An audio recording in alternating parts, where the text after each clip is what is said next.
Sevgili Feride aslında cinsiyetçi bir dili de ifade etti. Öz yönetim süreçlerinde yaşanan Cizre-i Nusaybin'i dile getirmişti ama hani orada bir şekilde aslında inkar da edildi. Aynı şekilde basında da hani gördüğümüz benzer örnekleri var. Bugün savaş dilini körükleyen, besleyen ama hem hani bu yüzleşme komisyonu talebinizi sorayım hem de o gün aslında toplantıda dile getirdiğiniz taleplerinizi sonrasında elbette ki dediğim gibi medyayı da size de soracağım. Evet, o gün maalesef yaşanan, geçmişte yaşanan, bunca yıldır yaşanan kimi kadınlara yönelik istismar, şiddet, özellikle güvenlik güçlerince ortaya konan kimi cinsiyetçi, cinsel saldırılar var. Üzerine bir takım şeyler, nedir o?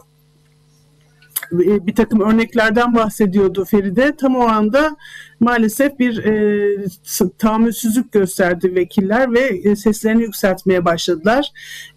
Kimse sanırım henüz değil yani belki de uzun bir zamandır geçmişle gerçek anlamda diye altını çiziyorum.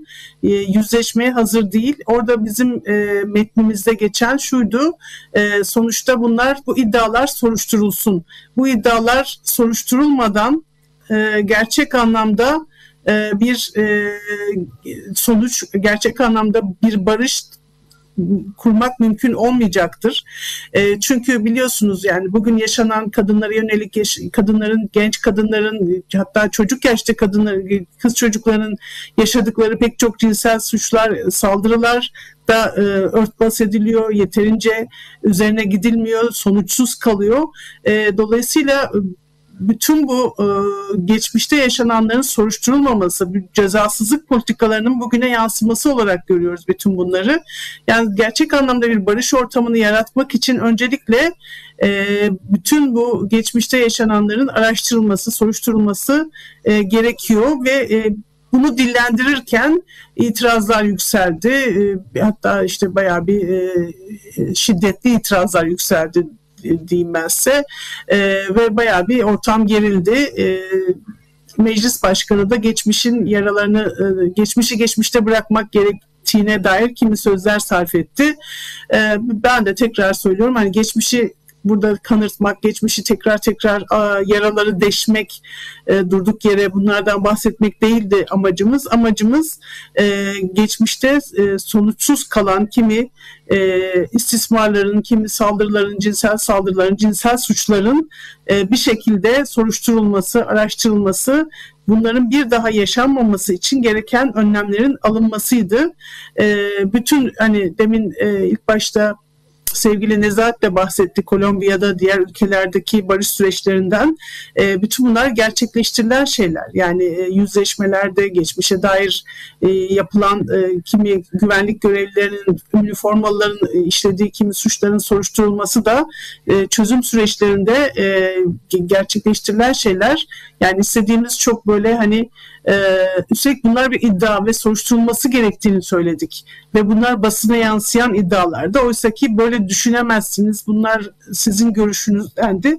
Bu bir görüş değildi. Bu basına yansıyan, belgelerle ortaya konan, bugüne kadar işte insan hakları kuruluşlarının diğer raportörlerin ortaya koydukları belgelerle, bilgilerle ortaya konmuş gerçeklerdi ama gerçekleri duymak istemedi vekillerden bir kısmı maalesef. Kadınlar için barışta çünkü savaşın hem mağdurları kadınlar pek çok açıdan hem de hem bedenleriyle savaşın mağdurları bedenlerini savaşa yatırıyor kadınlar maalesef hem de oluşan yaraları sarma işi o yıkıntıların arasından yeni bir yaşam kurma işi gene kadınlara düşüyor ve bu çok zor. Kadın evin bakım emeğini de üstlenmiş dönenler olarak savaş zamanında çok daha zorluklarla yerine getirebiliyorlar ve hayatı yeniden kurma işi her zaman kadınların omuzunda. Savaşın hem gerçek mağdurları hem de kadınlar mücadelesini büyük ölçüde yürütüyorlar. Dolayısıyla kadınların en çok kaybetmek yanlış olmasılarım hem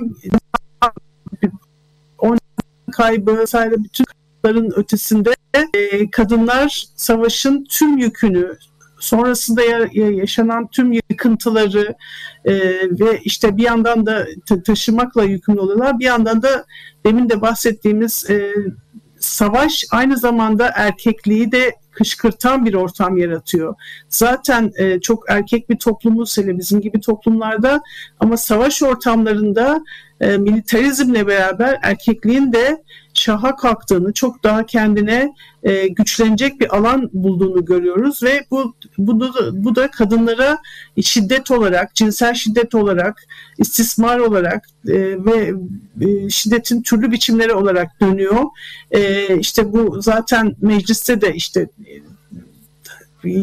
tam da bu güvenlik görevlilerinin yarattığı, kimi güvenlik görevlilerinin yarattığı görüntülerden konuşurken itiraz yükseldi. Bunu kabullenmekte bile güçlük çekiyorlar dedik demin. Dolayısıyla da hani kadınların yaşadıkları şiddet, istismar, taciz, bütün bunların savaş koşullarında çok daha arttığını, yani normal zamanda bile baş etmesi zorken savaş koşullarında çok elverişli bir ortam oluştuğunu söylemek mümkün. Bu yüzden de en çok barışı kadınlar istiyor. Bu yüzden de barışın dilini kurmak gene kadınlara düşüyor ve barış mücadelesini yürütmek gene kadınlara düşüyor. Çünkü erkeklikle hemhal olan, erkekliği her haliyle yaşayan, savaş döneminde daha çok yaşayan yine kadınlar. Çünkü başka yolu yok. Yani bu cinsiyetçilik bir gün geliyor sizi vuruyor, bir gün geliyor ötekini vuruyor ve gerçek bir barış kurulamadığı için de zaten hani aslında hani medyanın dili diyoruz, barışın dili diyoruz ama barışın gerçek anlamı, barış politik bir iş aslında. Yani barış gerçek bir politik olarak barış kurulamadığı için, bunun koşulları yaratılamadığı için bu dile izin veriliyor. Yani bu dil kendine alan buluyor. Bu dil, yani hala bu savaş dili kendine alan buluyor. Yani biz komisyona katıldığımız o gün sunuş yapanlardan kimileri biz bu terörsüz Türkiye programını, komisyondaki terörsüz Türkiye süreci vesaire diye başladılar konuşmalarına ve konuşmaları boyunca da bunu dile getirdiler. Bu isimle andılar. Mesela onları kimse bölmedi, kimse müdahale etmedi. Artık bu sürecin adı bu değil demedi. Yani sonuçta demeye devam ettiler. Onlar oturdu, başkaları geldi. Onlar da devam ettiler. Dolayısıyla hani politik olarak, yani ilk başta da ta Ayşegül Doğan da söyledi. Yani ne olacağı hala belli değil. Yani bugünden, yani biz komisyonda şunu fark ettik ki o gün belli oluyor. Bir sonraki gün ne olur olmayacağı. Yani o gün bakıyor, herkes ağzına bakıyor, Numan Kurtulmuş'un ve o ne derse o olacak. Yani o da o kafasında nasıl belirliyor, başkalarıyla bir şekilde istişare ederek belli ki.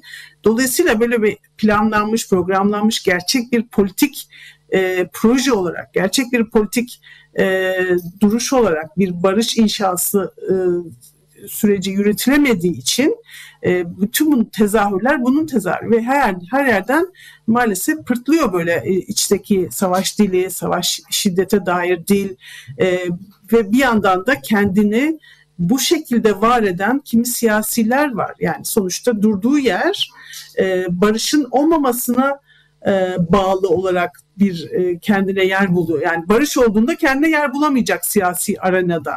Kendi dilini, kendi siyasal pozisyonunu öyle bir kurmuş ki savaştan beslenen bir pozisyon bu. Savaşın sürmesinden, Kürt düşmanlığından işte beslenen ve işte aşırı bir milliyetçilikten beslenen bir siyasal pozisyon olduğu için bu pozisyona sımsıkı sarılmayı tercih ediyorlar.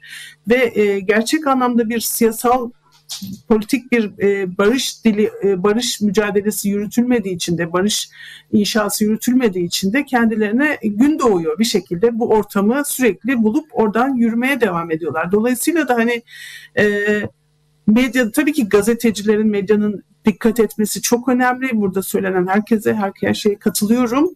Ama sürecin kendisinin işte biz mesela 2013-15 döneminde Barış için Kadın girişimi de gene faaliyetteydim. Sizler de belki hatırlarsınız. Belki Nezahat sen hatırlarsın. Reyhan'ı daha genç görüyorum şu anda.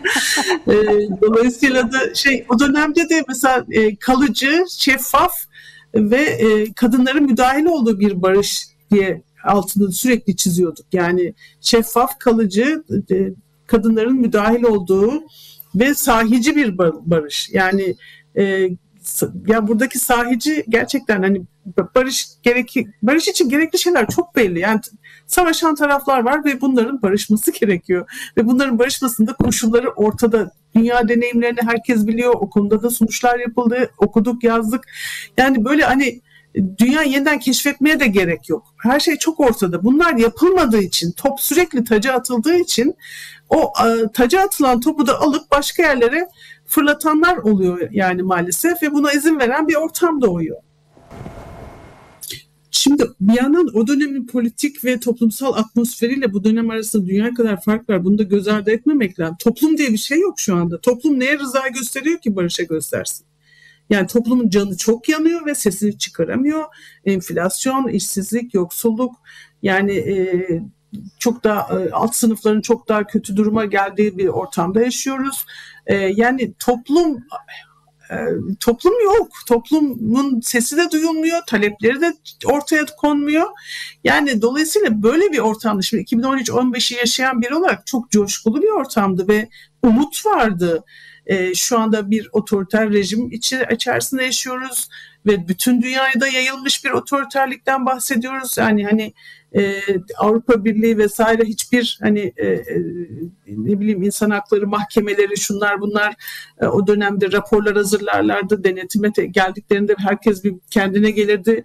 Bu tür ortamların olmadığı, uluslararası kuruluşların, insan hakları kuruluşlarının eski gücünün kalmadığı, demokrasi lafı edilmiyor mesela. Dünyada demokrasi tartışması yok.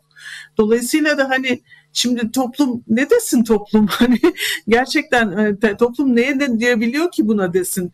O yüzden biraz haksızlık olduğunu düşünüyorum. Tam bir yandan da şu da var. Mesela o dönemde MHP sürecin karşısındaydı. CHP çok da benimsemiş gözükmüyordu. Hatta HDP ile yan yana gelmeye bile çekiniyorlardı. Sevgili rahmetli Sırrı Süreyya Önder'in öyle bir şeyi vardı. Çok canı yanmıştı o süreçte görüşebilmek için. Dolayısıyla da hani o dönemde dediğim gibi o dönem başka bir toplum. Onun üstünden tır geçti üstümüzden. Yani Suruç olayları, Kobani, şu yani hangi birini sayalım? Bu patlayan bombalar. Yani işte biz barış akademisyenleri 7 yıl işimiz yani birçoğumuz hala dönemedik. Sırf barış dediğimiz için yani barış diyenin başına gelmedik kalmadı. Demokrasi diyenin başına gelmedik kalmadı. Dolayısıyla çok böyle sağlıklı bulmuyorum ben şu anda toplumsal olarak barış isteniyor, istenmiyor meselesini. Yani çok sağlıklı bir ortamda değiliz ki sağlıklı. Yani sabah akşam herkesin her an cezaevine girebildiği bir ortamda yaşıyoruz. CHP'nin başına gelenler belli zaten. Hani yani seçilmişler, yani kayyum uygulamasının bu kadar yaygın olduğu bir ortamda yaşıyoruz. Yani hala hiçbir bu konuda bir geri adım yok. Hiçbir yerde yani bir yandan kayyum uygulamaları devam ederken var olanlara dair de hiçbir geri adım yok. Dolayısıyla da yani önce bir barışa dair bir şey görmek istiyor insan. Hasta tutsaklar hala içeride. Yani bizim taleplerimiz bunlardı. Zaten bunlar olmazsa olmaz. Siyaset suç olmaktan çıksın dedik biz. Barışa ihtiyacımız var. Yasemin Hocam şunu da sormak istiyorum. Aslında yavaş yavaş programımızın sonuna da geliyoruz. Çok kısıtlı dakikalarımız kaldı. Ama evet hani taleplerimiz net. Aynı zamanda ama toplumsal baskıyı da bir şekilde bunu iktidara bu adımlar konusunda daha talepkar, daha baskı kuracak olan da bir yandan toplum. Ve en önemli kesimlerde aslında kadınların ortak mücadelesi. Belki kısaca hani bununla ilgili de bir şeyler söylemek isterseniz dediğim gibi yayınımızın da çünkü sonuna geliyoruz. Kuşkusuz bir yandan bu toplumsal baskı da adım attıracak olan güç aslında. Tabii ki çok dediğim gibi zor koşullar. O yüzden hani topluma haksızlık etmemek gerek ama bir yandan da mücadelemizi de sürdürüyoruz. Yani toplum gene insan hakları alanında mücadele edenler sürdürüyor. Biz kadınlar sürdürüyoruz. İşte taleplerimizi ilettik. Yakın bir dönemde gene basına da komisyona sunduğumuz raporu tanıtan sanıyorum bu cumartesi olacak. Bir toplantı yapacağız. Aynı şekilde Türkiye'deki diğer komisyona çağrılmayan kadın örgütleriyle bir araya gelip hem sunduğumuz raporu tartışmak, konuşmak istiyoruz. Çünkü gerçek bir tartışma da olmuyor, yani komisyonda da olmuyor, orada dinliyorlar ve hadi güle güle oluyor yani. Ve hani kendi içlerinde de ne düşündüler, ne kendi içlerinde bari tartışsalar, hadi bizi yolladıktan sonra o da olmadığı için onu yapmak da bize düşüyor. Dolayısıyla da raporumuzu da tartışacağız, mücadeleye devam diyorum.